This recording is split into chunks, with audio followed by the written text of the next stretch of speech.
Shine J, I told him keep it lit. Them my niggas and I love them, so they ask me this. Dog, get up on my show, bro, talking shit. When I get back in town, I'ma walk in there. My girl will chill, I'ma sit down, might drink a beer. These niggas squares on this hood shit, I can't prepare. I'm well aware, and these new niggas, they interfere. I'm Mike Logan in the hood when he had his chair. Rest in peace. Keep it lit like me, keep it real like me. Nobody, nigga. All the G's know me, from the hood like Lee. What, yeah. You know. Hey, welcome back to Keeping It in the Streets. We keep it real about feeding everybody and feeding everything. It's your boy Jizzle right here. It's far, man. You know, we got somebody special in this motherfucker, man. Mm-hmm. Legendary all day, Pittsburg, Richmond, Bay Area, whatever you want to call it. In the building. Who we got in here, man? Charles. Let's say Chucky. Nah, man, my name Jam, man. Good to have you here. Glad to have you back home, man. My nigga home. Fresh out. Good. Feeling good. Man, get it. Right. We ain't going back. Never. Like you said, never. It's good to be home, Always 2 folks. steps forward, never backwards. Yeah. Thanks. It's a blessing, man. So, yeah, we gonna tell everybody where you from, though, bro. And so me originally, and I'm glad you said that because I know you're gonna get a lot of backlash. You're like, oh, them niggas ain't really from the hood. They from Richmond. They from niggas. No, you're right. I am from Richmond. Yeah. My mother's side of the family is from Pittsburgh, born and raised. They stayed in the new homes right behind El Pablo. My father's side is from Richmond. okay. Back in the days, like the 70s, early 70s, they used to race cars at Camp Stone. Oh, okay. So that's when my father met my mother. Mm-hmm. You know, we were born in Richmond, and then about 88, 89, my parents separated, and then we moved out here. You were. I was born in 77. Yeah, you started for me. 77, man. Original classic. Hey, original. Yeah, original. Yeah. Your mom had those own kids. So yeah, my mom, she had 2 twin boys, and I got an older sister. You know, by my mom. So yeah, we you know, this is our second home. Yeah. You know, when we came out here, we hit the ground running. We came already laced up. You know, we came out here 11 or 12 years old. You know, we was already in the game. You know, yeah, we was already in the game. But Richmond taught you some shit. Seen the shit. It was made of that. So yeah, when we came out here, we was already seasoned. And a lot of the older cats around that time, they used to fuck with us heavy. Walter, Wig Out, you know, he put us in the game because we started off hanging out in Bailey Road. When Hidden Cove was brand new. Yeah. That's the first apartment my mother rented when we moved out here. That's the before it was a gas station. No, it was still at the same place, but there wasn't nobody hanging out in Willowbrook in 110. There wasn't no little niggas out there. So it was like only person that's out there. Wig Out, he was a young nigga out there getting it in. Quinn Lowe, Candy, because his mother Big Judy stayed in there. Waynette, she used to be out there with us. Way, and her sister, rest in peace, Tina Frazier, had a baby by Wig Out. So Wig Out seen us, he seen something at us, and he used to those jugs. You know what I'm saying? How you be, man? He was up over there, and it got we and the mom, so she uprooted, and then we moved up there by Rayleigh's. Got that fired up.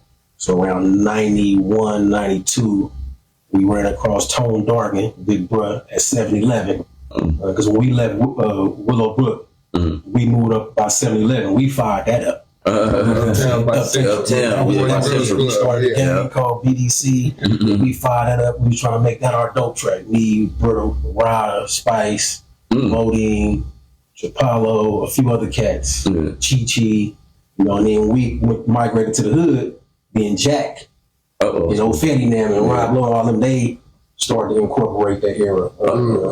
That's what's up. So yeah. I used to hear people say Jack used to be uptown a whole lot. Yeah, when we left, they started going over there by 7-Eleven. The Boys and Girls Club was selling tree, you know, doing whatever they was doing up there. So we definitely had our stamp on that. That's what I say here all day. That's what I said, man. You don't be knowing it till you hear it. Yeah. You gotta hear it. Exactly. I used to stay at Fountain Plaza with Jack and Michelle, his sister. So they used to be over there. Been on top quarterback and stuff. He was up there. So Tone, he invited us to the hood. Tone Dargan. We met. I think we met Freako we always was tough with Freako from the first time we moved out here. Freak and Slick, and then Ryder. So we wound up seeing them at a house party in Pepper Tree. Okay. And he was like, "Yeah, man, y'all need to start coming to fuck with us. We in the low." And we like, "Shit, is it safe?" Low niggas, they stomping shit out on everything. Yeah. So niggas before that, we used to hop the fence at my grandmother's house, and we used to go in the low. Yeah. They had the little summer events at the neighborhood center. Brother White now. So, we used to fuck around out there in the low back then before hustling. We was kind of reluctant or unsure, but when we did go, like I say, niggas embraced us. Big Dolph, everybody out there, Sauce, Trig, Link, all the OGs before us, Twinny and D, Stan, they embraced us. That's what's up. Welcome us in. You probably seen everything coming down the 30s, huh?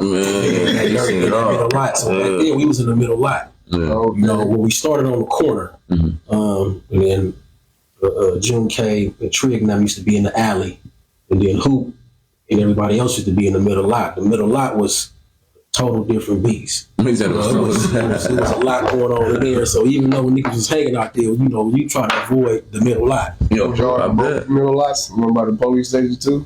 Well, no. So that was like kind of like the alley. Okay, the one right across from the substation. That middle lot. That was with the hills. That was the middle lot. That was the middle. Up School Street, and then you could see coming around the corner from El Pablo Avenue off of Diane. And then lights on. We was on the corner, like right across from where like Tutu Mama used to stay. Fuck with Mark D, Merc Frog, and then Free was like, "Man, you need to come fuck with us in the middle lot." Yeah. We over there. We like, man, we hearing about the shit y'all doing. We gonna come over here. We wound up going over there. Niggas embraced us. So it was history from there. We, fucking around. That's what's up. Man, I heard it here, man. Yeah.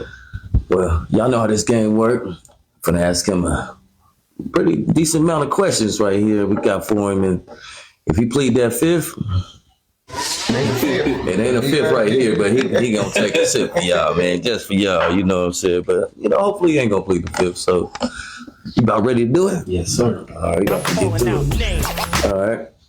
Name a person you hung with the most growing up. That could vary. So me and my twin, we didn't really hang with each other because we was like night and day. I fuck with guns. He couldn't stand guns. He was more like he would fight you or talk his way up out of it. So that's where our personalities clashed.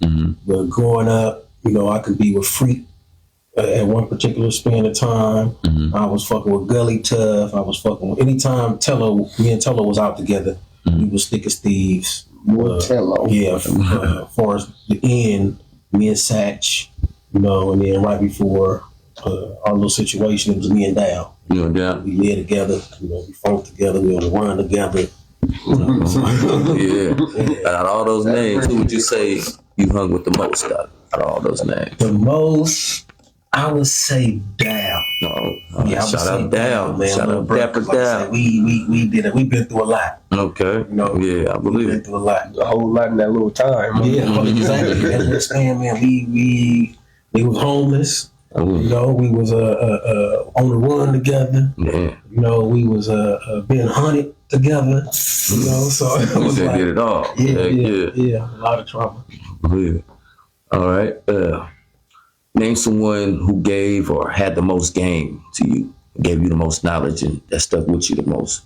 You grew up out there. You grew up in that era too. Yeah, so I would say Monte Glassman, Shabba Dad, man. Shout out Big Taylor. Big biggest Taylor. And he was getting it up back then. No, I believe I've seen it. One thing that stuck with me with him, as a youngster, all the OGs they want to front you a sack.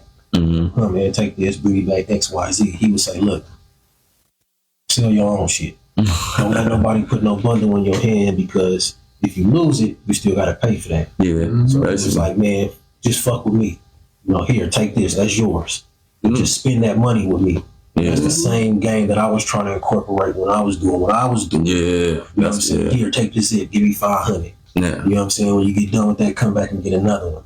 And the game was too pure for the young niggas around that time. Yeah. They couldn't pick up what I was putting down. So they took advantage of it. Right. And they thought, oh yeah, he just trying to bring me up to rob me, which didn't make sense to me. Yeah. So that's crazy. Yeah. But if you're doing good, I want you to keep doing it. Keep doing good. And I always look at the money in the hood. you would have kept it in the hood. Growing up, juvenile hall, YA, and that's what I used to be telling Johnny and Junior and them. I say, man, I want to live my youth to y'all. I always wanted to go to high school in the Cutlass on Goldman's. You know what I'm saying? So I can't do that. But I can make sure you niggas slide to high school with a scraper on Dubs. On Dubs, you know what I'm saying? So we was trying to record, right? And he did it. You know, so Ring was definitely right. So it was like, man, that's what I want to see. I wanted to see everybody with it, man.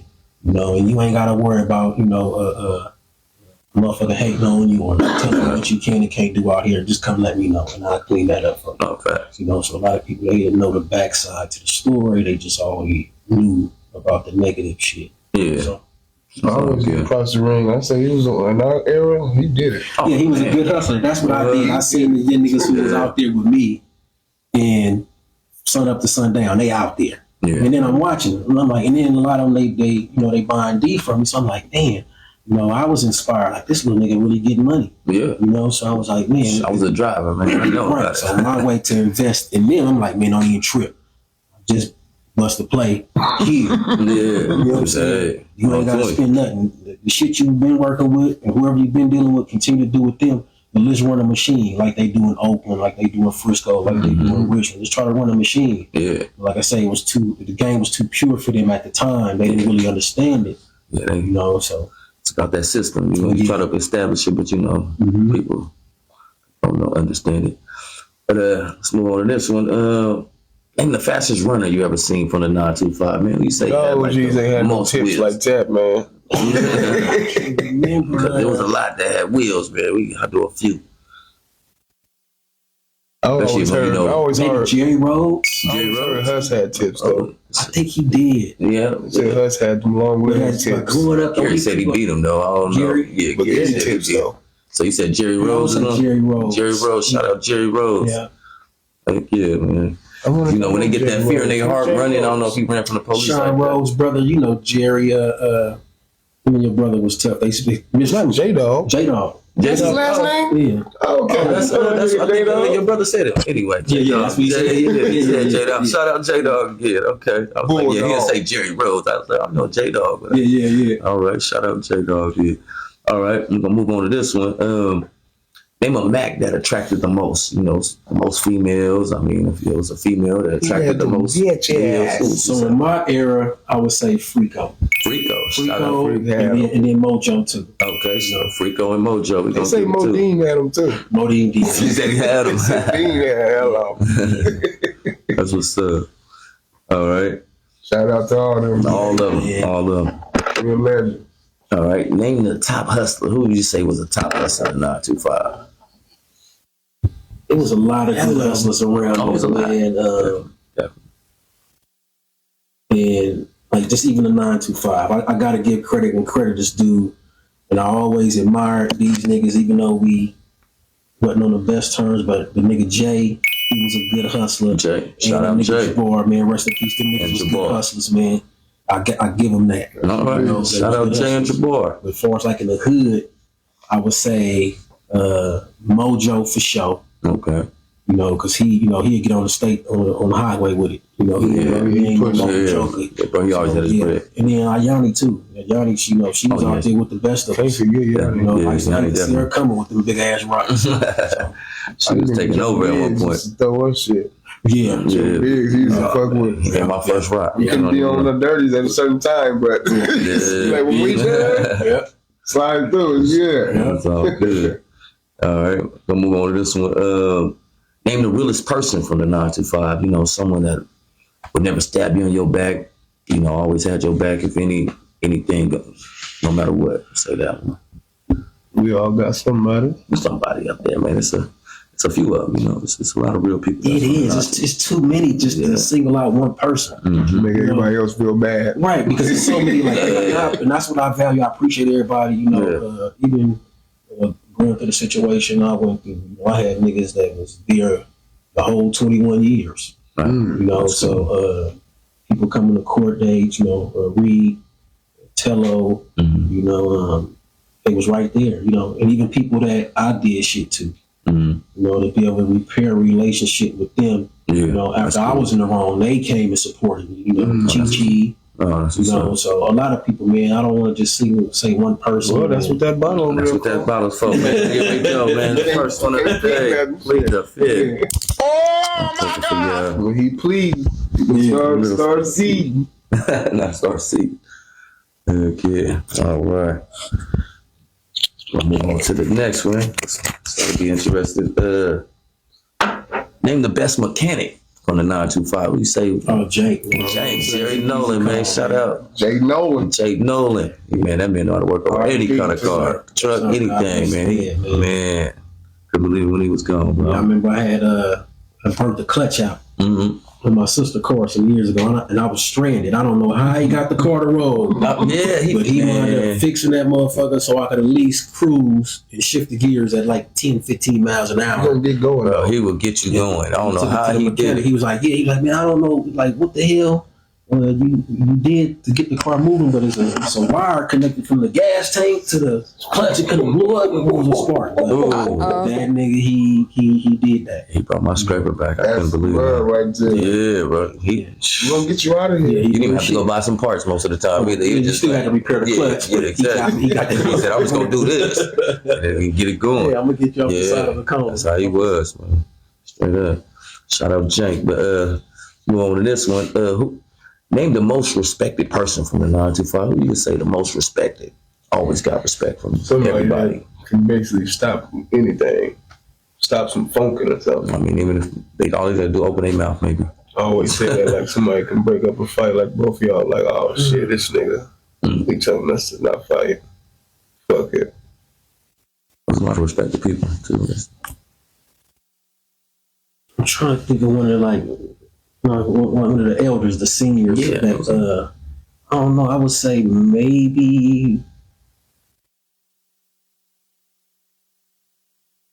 Will Moffitt coming to mind. Oh, right Will now. Moffitt. But I'm thinking, I'm pretty sure it's more people. Yeah, he did. You know, but it all depends on who the individuals that's in the disagreement with, if they respect him or not. Or the situation. Or the situation, yeah. Oh, he been through a lot. He even brought backpacks for him at that El Pepper Ravine for the kids and stuff. He still do a lot of good work. Shout out Will Moffitt. We'll throw Will up there.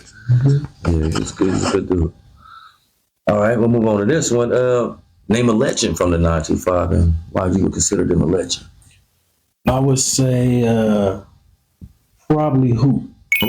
Yeah, probably Big Dog. Big Dog. And then once again, it's more. Like it's more. Yeah, like the P is full of legends. You know, you got a lot of cats, man, that's still around, that's still free. You know, they didn't have to go through what we went through. Yeah. You know, so I want to give them they flowers too, man. You know. Oh yeah. So all the OGs that came before me, man. You got the Headers, you got the Larry Jones. Oh yeah. You got the Stan Buoys. All the legends, man. Oh yeah. You know, all the stand-up niggas, man, from the 925. Yeah. And they never compromised their integrity. You know, and that's out here doing good work. So. That's what's up. Shout out Big Dog. Big Dog. All right. Name the funniest person from the 925. We're always gonna have you laughing, man. So who kept me cracking up, man, was Big Jeff, man. Big Jeff Westbrook. Big Jeff Westbrook. Okay. Right. He was hilarious. Big Jeff. Yeah, man. That nigga is still talking so much shit right now. I ain't seen him go live in a long time. He used to do that. That's just his persona, like that. You know? Crazy, bro. You know, and then I know a lot of people shit. I know Brittle too. Like a lot of people telling me, "Oh man, your brother, man, I can be going through something or having a bad day, and that nigga keep me laughing." Just talk to him. Yeah, just talk to him. Yeah, exactly. Yeah, he definitely had you. Man, Stitches. That's what's up. Shout out. All right. Who would you say was the most fitted person? Who always had gear, was decked out? That's how you said it, like that man. Oh man, me, I got to get self-reward. We gonna get original self-reward. Yeah, you get that self-reward. You can do that. All right. Hold on. What was your best fit you think you probably had? What kind of era was it? Like the Jabro era? Oh, the Jabro era, I went crazy. Yeah, I see a few of y'all pictures back in the day. Throwbacks. There was a Mitchell and Ness throwbacks, Jim Hamilton jackets, all that. We went crazy back then. With the patches and shit. Patches. And, I used to take the young niggas to Frisco. We go to the mall, man, pick a mannequin. You know what I'm saying? Tango hats on and shit. Yeah. Pick a mannequin. Man. We go to the house of Blue Jeans in Frisco. And get the Jabos and then, the Jordans. Back then, I think it was the 17s. That's a real flex, though. Yeah. Getting the clothes from the mannequin. Yeah, pick the mannequin. That's usually the most shit that costs in there. Yeah, exactly. They do that on the Yeah, they weren't giving you no deals. No, heck no. And you got to get both. You got top and bottom. Yeah, the whole mannequin, man. Then we go right here to what was that? First Step. Get your wheels. So yeah, I would have to. I have to get me and Brittle that one, man. All right. He's still fighting. I was gonna say he's still fighting. That boy still be doing it. On the Mardi Gras mask and stuff. That man got a mask for every outfit. Like, God, you better patent the mask or do something with you. Man, you gotta work on monetizing this shit, man. Yeah. You want to get paid for it. For what you do. Definitely. A little mix on that motherfucker. Like I was telling you, he was the first one to coin the phrase P-Word.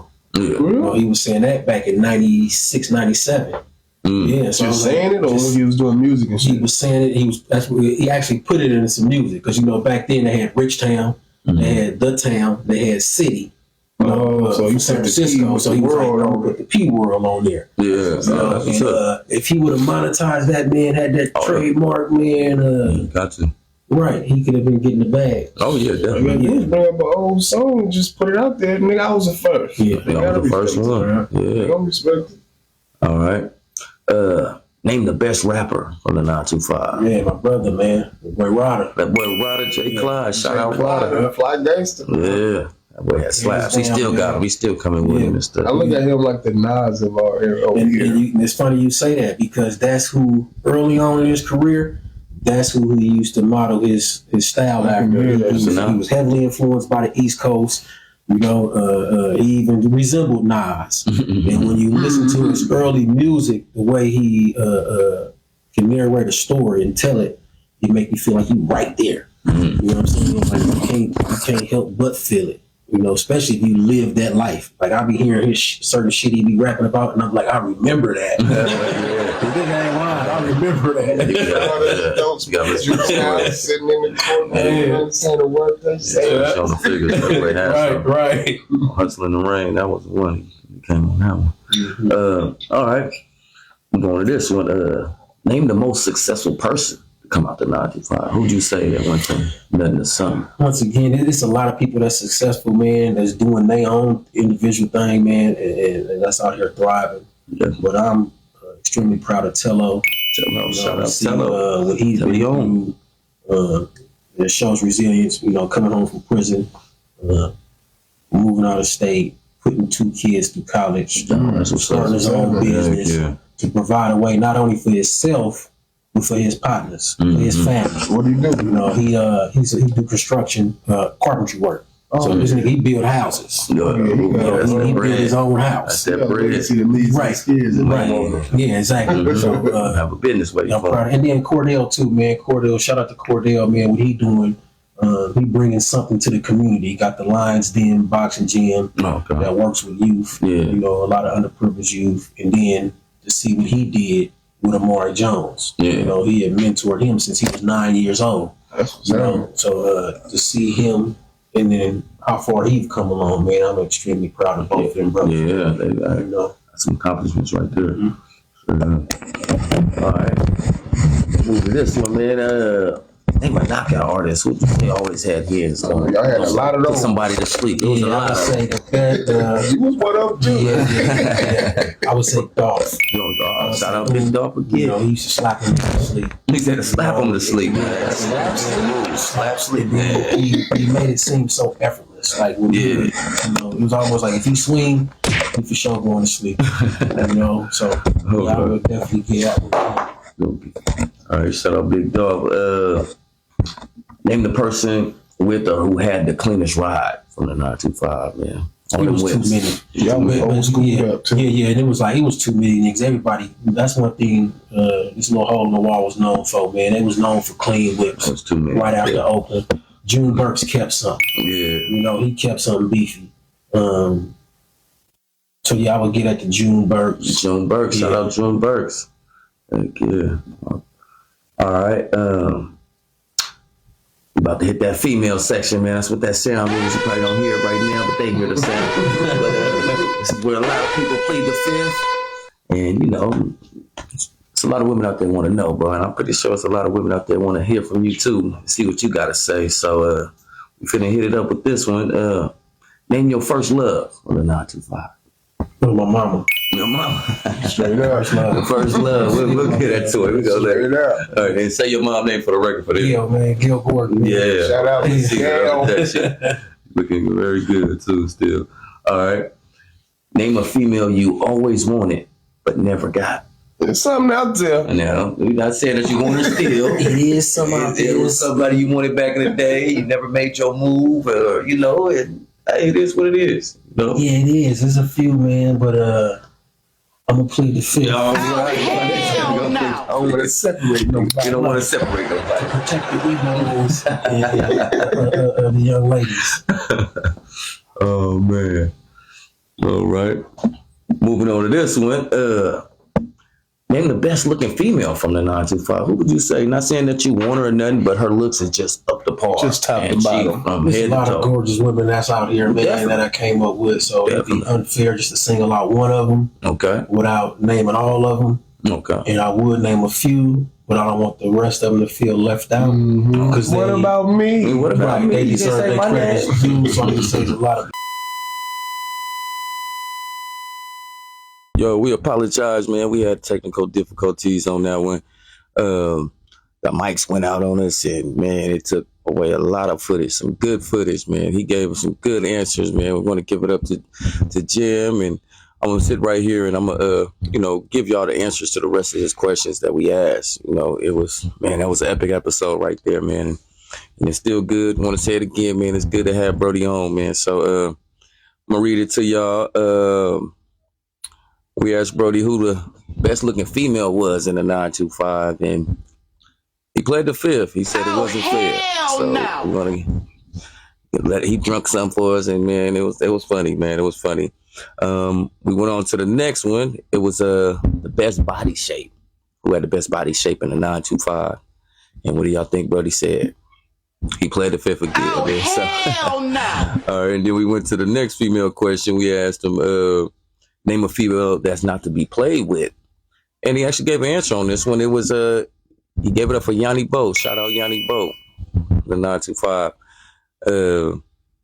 He also said a few more. It was Shani Bo and Chi Chi, too. Give it up, shout out to those two. And we moved on and we asked him who the best football player was. He said Percy McGee. He gave a shout out to Shannar Hartz and Ken Simonton as well. He said those three, but he gave it up to Percy McGee first. And we asked Brody who was the best basketball player, and he gave it up to Erica Shaw, R.I.P. Erica Shaw. Shout out. We moved on to one of the questions that touch a lot of souls. We asked him if he could bring back one dead homie, one family member. Who would he bring back? And he said Satcher Boy, R.I.P. Satcher Boy. Yeah, that was my name right there. We asked Brody who was the top drinker. We're not calling them alcoholics. We just saying name somebody you cannot outdrink. And he said Sean Rhodes, OG Sean Rhodes. We didn't have a picture for that one, I don't think. And then we asked Brody who was the most feared in the 925. And he said Earl Foster. RP to Earl Foster. Y'all remember Earl Foster? Man, it was crazy. And we asked Brody who was the most corrupt cop. He said Hartley. It's Hartley. Pittsburg PD. We asked Brody who was the biggest gossiper. And he said he pleaded the fifth. And finally we asked him to name something he missed about the 925. And he just said the people. He missed the people. Y'all know Jam, man. That's a good dude right there, man. I mean, if you know, you know. But he's a changed man. And, you know, it's a good example of why, you know, if you want to change, you can. God gives you a second chance if you really ask, man. You know what I'm saying? That's a good dude right there. That's my nigga. Always been my nigga. And we want to thank him again. And whichever y'all watching right now, if you haven't been on, we waiting for y'all. You already know that, man. That was a classic episode. He answered why far questions, and we messed up on all that footage, man. I'm so devastated by that, man. But you already know, it's all good, man. We gonna get some more on there. That was a 25th episode, and it was one to remember. That's gonna be in the books forever. You know what I'm saying? So, y'all don't forget to subscribe to that channel. You know what I'm saying? We still waiting for y'all on YouTube. We waiting for those that hasn't got on yet. We still making them calls, and we gonna start answering these inboxes and stuff like that. You know, we gonna get the hotline back up and everything like that. So, till next time and every other time, keep it lit. Keep it on the real.